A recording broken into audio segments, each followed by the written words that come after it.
But the part that everyone is skimming past is the word local. It's the whole story. Agentic, multimodal, open source, all of that is powerful. But local means it's not running in a data center somewhere. It's designed to run on your hardware. I'm Mila. I'm Milo, and this is Milo and Mila's AI Daily. Today, we're covering Meta's new model, which could shift where and how AI operates. We'll also connect the dots on the recent hacks at OpenAI, Anthropic, and Meta, which reports now linked to a single startup in Israel. And later in the show, the story that feels like a throwback but isn't. Senator Bernie Sanders is calling for a full pause on AI development, and this time he's attached a threat. Okay, let's start with Meta. They've released a new model called Muse Glimmer. The announcement describes it with a string of important keywords: local, agentic, multimodal, and open source. Let's unpack those, starting with the two that matter most together, local and agentic. Local means the model can run directly on a user's device, not on a remote server. Agentic means it can take actions on your behalf, manage your calendar, sort your files, draft your emails. And when you put them together, you get an AI assistant that has access to all of your personal data without that data ever having to leave your machine. That addresses a huge category of privacy and security concerns that come with cloud-based AI. It also represents a different strategic path. While some companies are building ever larger models in massive data centers, Meta is pushing powerful capabilities out to the edge. And by making it open source, they're essentially inviting the global developer community to build an ecosystem of local AI agents on top of their foundation. Right. And it's multimodal, so it understands more than just text. It can process images, audio, and other forms of data. This isn't just a chatbot. It's a foundational model for a different kind of software. The open question is how the market responds. Does the appeal of privacy and local control outweigh the raw power of a massive cloud-based model? Meta is placing a big bet that for many users, the answer is yes.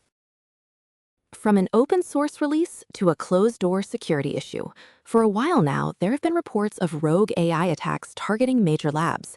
Now we have a name. A report from CNBC has linked a small Israeli startup called Irregular to hacks at OpenAI, Anthropic, and Meta. This is significant because it connects disparate events to a single named entity.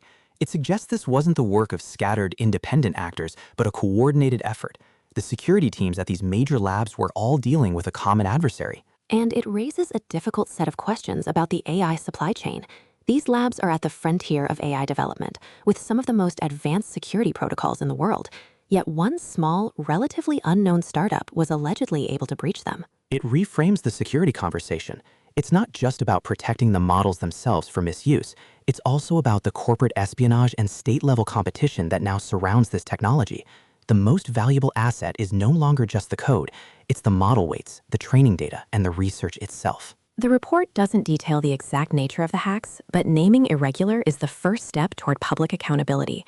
Now the question becomes, who were they, and what were they after? All right, for our third story, a U.S. senator is calling for a pause on AI development. And I know what that sounds like. We've heard calls for a pause before from industry insiders and researchers.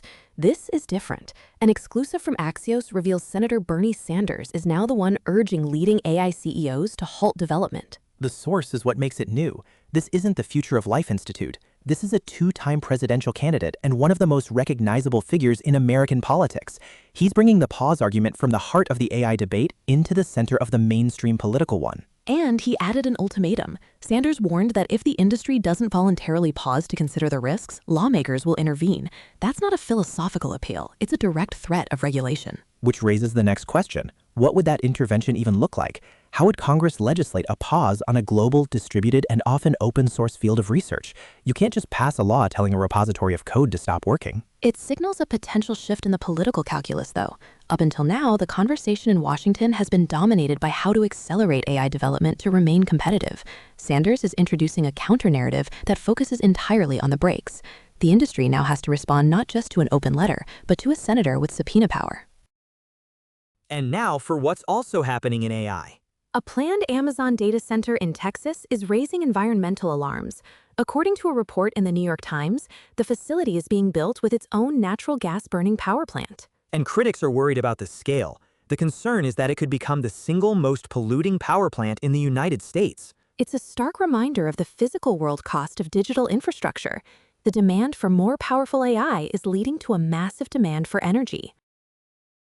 So, Meta is releasing open-source models that can run on anyone's hardware. A U.S. senator is trying to stop anyone from building the next version of them. And the energy required to power it all is becoming a story in itself. We'll be back tomorrow.